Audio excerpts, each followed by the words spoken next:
As I'm coming around the bend and producing 6 new books to launch in a Kickstarter campaign, I've been reviewing options for recording my own audiobook. And thankfully, I've been on almost all sides of audiobook production, from hiring a pro to renting a professional recording studio. Now, I'm looking to create my own recording studio in the comforts of my home. But what equipment will I need? And what are the expenses and challenges I can expect now that I'm leaving the comforts of a recording studio or hiring an experienced narrator? Let's discuss recording your own audiobook in today's podcast, so make sure that you stay tuned. Learn how to publish books and build your author business with award-winning author and self-publishing consultant Dale L. Roberts. This is the Self-Publishing with Dale podcast. Of course, I have to give a big hearty shout out to the folks over at Dibbly Create. Introducing Dibbly Create, the ultimate tool for your projects. Collaborate in real time, capture your ideas effortlessly, and supercharge your creativity. With the AI powerhouse Kip, you're unstoppable. Generate summaries, outlines, and even have productive chats. Customize text styles, formatting, and layouts to make your project truly yours. Export with ease, work offline, and stay productive on the go. Unleash your potential with Dibbly Create when you visit my affiliate link at dalelinks.com/DibblyCreate and redefine your creative process today. Dibbly Create, where projects come to life, folks. I've published dozens of audiobooks since starting in this business back in, 2014. In fact, I think my first audiobook came out right about late 2015. And at that time, I was doing 50-50 royalty splits, which I do not recommend. If you can avoid it, definitely do that, because ultimately, at the end of the day, you sacrifice half of your earnings in exchange for getting a narrator to do it for you. And the problem is, it's a 7-year contract, and you never really own the rights to that audio stuff unless you actually pay for it from that narrator. It stinks. And trust me, when you start to generate a good amount of revenue with the 50-50 royalty split, or any type of a royalty split, whatever the platform might be, they're going to charge you a significant amount more than what they normally would for a per finished hour basis, which leads me to talking about per finished hour. Per finished hour works like this. So based on the amount of finished time available on your audiobook. Let's say that your book is 3 hours. All right, so that's 3 hours of finished work. So per finished hour is typically how a narrator will charge. So it's usually a good professional narrator is going to cost anywhere, bargain basement, about $125, but you're going to typically see them running about $250 per finished hour or greater. Now, keep in mind that they're not just taking 1 hour to produce 1 hour of your content. It's probably going to take anywhere from about 3 to 4 hours per hour per finished hour. It just depends on how much work is involved. And of course, there's the DIY approach. Now, in 2020, I rented out a local professional recording studio. Highly recommend it, by the way. It's called Amerisound Studios. It's based out of Hilliard, Ohio. So not too far from here. I did that to produce my Amazon self-publisher series. It was great. It was a fun experience. Dan Green, the owner of that, was just a delight to work with. Heck, he was charging me $50 per hour. Now, not per finished hour, because I was producing it myself, but he was charging me $50 per hour. And it was taking me, for about roughly in 2-hour audiobook, it was taking about 6 hours of total production time, because it took me probably about a little over a couple hours to do the 2-hour book. Since I'm intimately familiar with the books, it was not an issue for me to kind of read through it. Had a couple stutters and stammers and things like that, but we had that all ironed out. All that to say this, though, that doing the professional recording studio was really nice, but I really want to see if I can save a little bit more money and have a bit more control. Now, that's why I'm coming over to why I'm recording it myself. It comes down to cost, because $50 per hour is not bad. It's not terrible. But to be honest with you, when you have the equipment available to you, why do you want to go and do a studio like this? Now, the nice thing is Dan was fantastic to work with. We got a really good communication system down, so whenever I'd mess up, I'd be able to just stop. He would punch back and punch me back in right where I made the mistake, and we'd just continue to roll on that type of stuff. But I could probably still do some of that on my own, and I'll share with you my creative process for when I'm doing the audiobook narrating. So now I like control too. There are many factors that come into play when you're producing a good audiobook. And though I could go to that local studio and still have some bit of control, but ultimately at the end of the day, if for some reason he wants to place me into a large room with a lot of echo in it and I have to just kind of trust him into this process, so there was some creative differences that I had with Dan. Love him to death, by the way. No bad words on him here on this one again. Now, also it comes down to available resources. I have a ton of resources when it comes to self-publishing and a lot of folks that have actually done it themselves. In fact, former guest here of the channel, Rob Archangel of Archangel Inc., helped me out significantly in fine-tuning some of my previous publications that I did through Amerisound Studio and such. So having those available resources really helps out. So that way, if I feel stuck, I can always reach out to someone like Rob, or there's going to be a couple other people that I'll probably sprinkle in as I kind of go on. Now, how am I recording it? Because I live in downtown Columbus. It tends to be a little loud downtown. Okay. There's a lot of really heavy traffic. There's some people that need to get better mufflers on their cars, things like that. So I really need to get myself into an isolated space to where I can minimize as much outside sounds as I can. If you've listened to this podcast enough, you probably will hear from time to time some of the noisiness that happens being downtown. It's to be expected. So with me, I'm going to use a walk-in closet. I've got a really nice walk-in closet. It is filled up with a lot of sound dampening elements in it, from boxes to clothes and everything else. In fact, a lot of that's just naturally occurring sound treatment, because you don't just want to simply sit down, put a microphone in front of you and just start recording.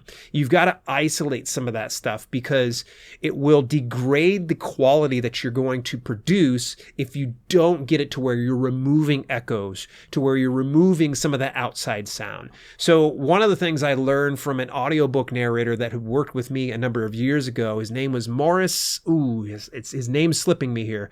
But Morris actually used to go into his own closet and he would just have all the clothes pretty much filling out all of the racks inside his closet. So all he had to do was put his microphone right directly in front of some clothes and speak right into the clothes to where the microphone's at. So that way there was a lot of sound dampening. It got it to where all people would be able to hear is his sound.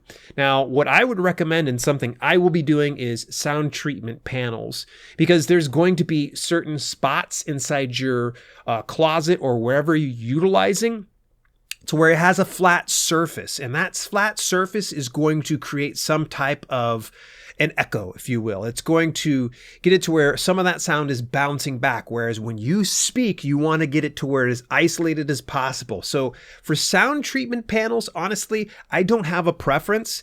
To be honest with you, I've done a lot of research and I've seen that it typically runs about $1 to $2 per panel, and each panel is going to be 1 foot by 1 foot. So 12 inches by 12 inches. Figure out the metric system for something like that.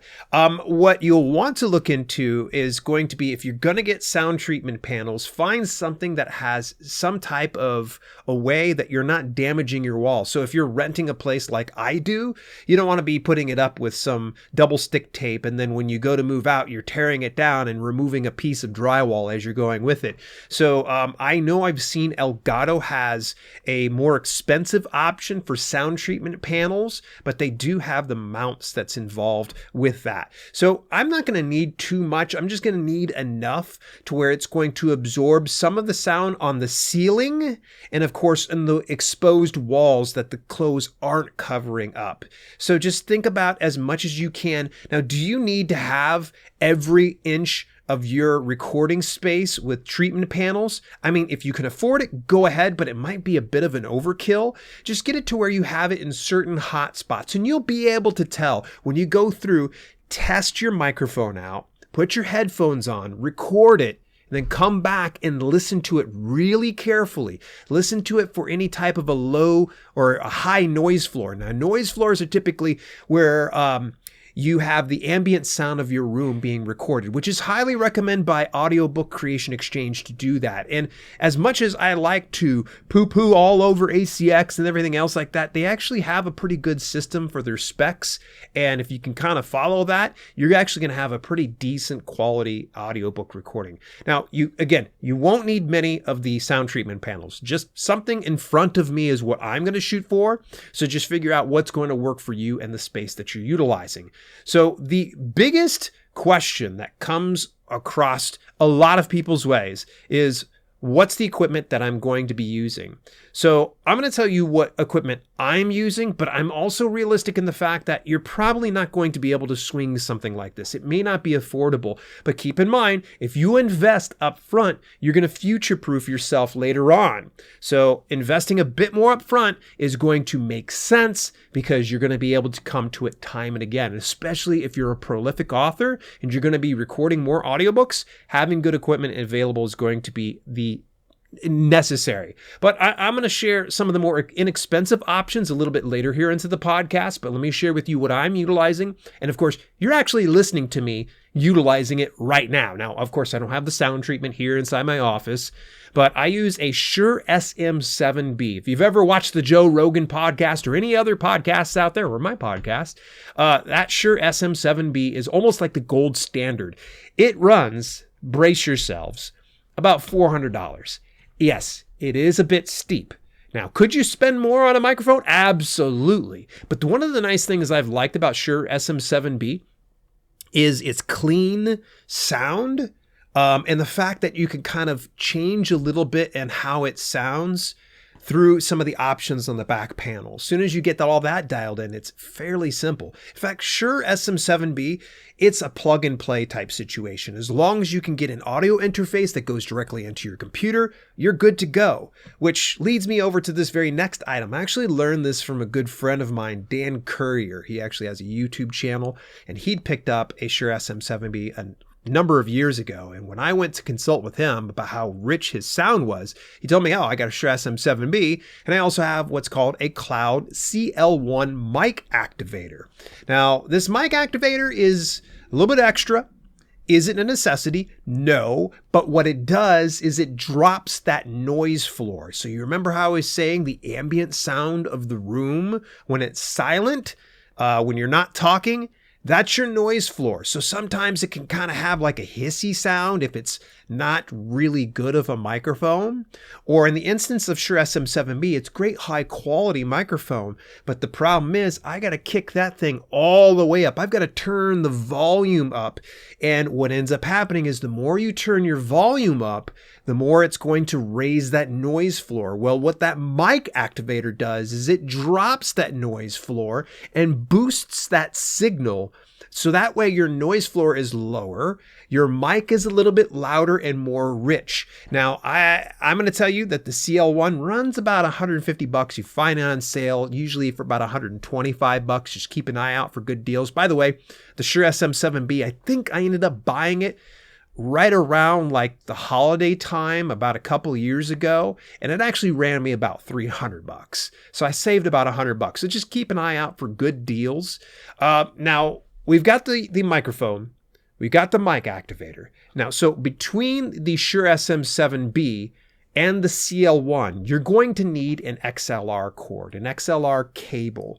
Now, I don't mention USB microphones for a good reason, because you do have a higher noise floor, so there's a little bit more frequency interruptions in this. So what I like to do is XLR, and I want to find a good shielded XLR cable. Now, these XLR cables are like these fat looking cables, and they have 3 prongs on the end of them. And you're going to need to make sure you purchase that, because I don't recall my Shure SM7B coming with an XLR cable. So you want to get yourself a 2-pack, because you'll need to have your microphone plugged into CL1, and then from CL1 over into your audio interface. You won't need anything super long unless you plan on having your PC or Mac in another space where you're recording it to remove any type of interference or sound from your equipment, because you want to make sure you're isolated. And if you've got this old PC that like is really loud, turns on, its fan just is running, it's going to interfere. And trust me, most places, and especially ACX, is going to reject your file if there's too much noise in the background. All right, so we've got the microphone. We plug it into the XLR cable that goes into the CL1 mic activator, and then it plugs into the audio interface. So my audio interface that I'm using right now is the Zoom H6 audio interface. Now that runs about $250. You might find it on sale here or there. I've got an older model. It might be a little cheaper if you find like an older discontinued model. I know that more recently they updated it back in 2020, and it's called the Zoom H6 Black, I believe. But that's about $250. Not terrible. It's definitely a great option to utilize for two reasons. One, you can use it as an audio interface if you have to be doing YouTube videos. This is a great way. And for two, the fact that it does not require any fans, it doesn't make any extra noise. I can just pick up my Zoom H6, put it on over into my closet space, my recording space, and then all I have to do is just move my mic and my boom and all that other stuff. And I won't need my PC. I won't need my Mac. I don't worry about having to have any type of additional sounds, because trust me, I'm going to have to keep my ears open for any type of extraneous noise outside of my apartment here in downtown life. So the Zoom H6 mitigates some of that noise and that interference. So you want to make sure that you, whatever you do, minimize as much of those outside noises as humanly possible. And again, PCs and Macs are fantastic, but they tend to be loud, and you might be on a roll. You're reading some good stuff and you're just jamming and you're jiving and you're kind of going, all right, this is awesome. And then you go back and you listen to it and you hear that your PC's like, whoosh, like really, really, really loud. So always test, by the way. When you go in to record in your specific space, record it, test it, get up here to listen to it. So anybody that's in your network, any professional, anybody that's an author, you could always join my Discord community and ask a couple people to listen to a specific segment to see what they think about it and if they hear any type of issues. Now, when am I recording? Because I told you that I'm here in downtown life. Well, I'm not going to record it throughout the day. That's just insane. And I probably won't record it on weekend nights. So most likely it's going to be like weekday nights. And I'm going to stick to recording about an hour at a time. I found when I was doing the studio recordings that I was okay for the first half hour to hour. After that hour, what ends up happening is I started getting more fatigued. I started making more mistakes. I started just delivering at a different energy level. So that way, if people are listening to my audiobook later on, they can hear me fatigue. In fact, I encourage you, if you've ever checked out promotional strategies for books over on an audiobook, I definitely fatigued as time went on. And yes, I will be re-recording that book in due time because I did get fatigued towards the end. You can even hear the struggle in my voice as it's getting a little further into the recording. Now, how am I editing and mastering this? So I've actually got a program called Audacity. It's 100% free to use. There are a ton of different tutorials online that you can find about Audacity. When you do look into Audacity, look into a plugin for ACX standards.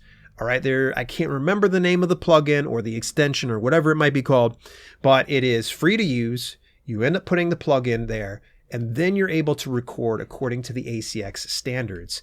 Now, again, I might have had bad words to say about ACX as a distribution platform, but as far as quality control goes, they know what they're doing.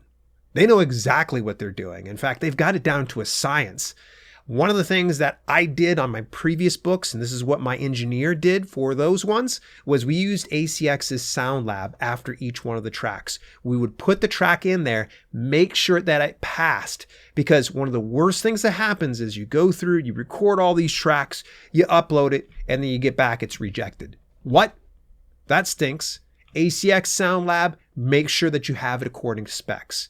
It's going to take lots of trial and error, because you might have maybe not enough space at the very beginning and end, because you have to have 1 to 3 seconds of dead air before each track. and at least a half a second to a second of dead air at the end of a track, meaning that you need to have that noise floor. Now, when I go through and I do my recording, I'm going to probably just let it record for however long I'm going to do it for. And then anytime that I make a mistake or I feel like I need to punch back in on something, I'm going to do a clap track. And it's just as simple as going. So then when you're going through Audacity later on, you're going to see 2 spikes, and immediately you should be able to go in, hone in on what that spot is, clip it, remove whatever extraneous issues were happening there, whatever mistake, and then just bring it all together. So that is really just an overhead view of everything I'm doing for recording my own book. And hopefully you'll be able to get a little bit more information from this that you can get yourself dangerous and get started. I want to give another shout out to our sponsors at Dibbly Create. Experience seamless teamwork and creativity with Dibbly Create's intuitive tools and advanced AI features. More recently, they just updated their summarizer feature, and this is really neat. You can take a YouTube video, you can put the link over into the summarizer, and it'll summarize the video for you, and you can use that information however you wish to utilize it. I wouldn't recommend use it to writing a book, but maybe it could probably be a great resource for whenever you're trying to figure out some good source articles that you want to cite within a nonfiction book or something. Visit my affiliate link at dalelinks.com/dibblycreate to get free or premium access today. All right, final thoughts. Can you do this on the cheap? Absolutely. You can find inexpensive USB microphones. Just be careful, read the reviews. USB mics aren't the greatest, but they're also the least expensive. Are they going to be as fancy as, say, a Shure SM7B that utilizes XLR cables, something that's shielded? Probably not. But I'll tell you that there is a number of people who've used USB mics with great success. You can use your own closet with clothes or any type of sound dampening type things. I mean, it could be a blanket, it could be like a quilt, any number of those things. Just experiment with it. Now, let me share with you just briefly, one of my longtime followers, as well as a good friend of mine, William Mays, actually recorded his own audiobook, and he actually used a USB microphone. He sat down, recorded that audiobook in the comforts of his office of all places. Then he took the audio tracks and sent them over to Sandy H over on Fiverr. Now, Sandy is a Fiverr pro who handles editing and mastering for ACX. And I can't remember how much it cost, but it was relatively inexpensive considering. And that could probably be an option if you want to kind of like say, okay, I'll record it all, but I just don't feel like making my ears bleed and eyes bleed, having to go through and edit and chop things up. Totally understandable. By the way, all of the information that I've given you so far, the information is going to be, of course, inside the links, inside the description as per usual here for this podcast. Hey, stick around because next week we're going to be tapping into one of my favorite areas, KDP keywords for books. Yeah, we're going to go ahead and visit that. It's been a long time. So in the meantime, if you've got any kind of questions, concerns, comments, make sure you join me inside the Discord community at dalelinks.com/Discord. Now, are you new to Discord and you're like, I don't know, there's another social media thing, I don't want to deal with the Dale? You will love it. There is over 900 other authors and self-publishers there, all super positive, really, really cool. I've only ever had to ban 2 or 3 people because they were being jerks. And you know what? That's already been a few years now that we've only been able to experience that. So join me in a Discord, dalelinks.com/Discord. Till later, this has been Self-Publishing with Dale, and I'll catch you next week. You've been listening to the Self-Publishing with Dale podcast. Visit us at selfpublishingwithdale.com for more information on how you can level up your self-publishing business. Also, check out our growing video on demand service, chock full of free and premium content, when you head over to theselfpublishinghub.com. If you enjoyed the show, please consider leaving a review on your preferred podcasting platform. We thank you for tuning in, and we'll see you in the next episode.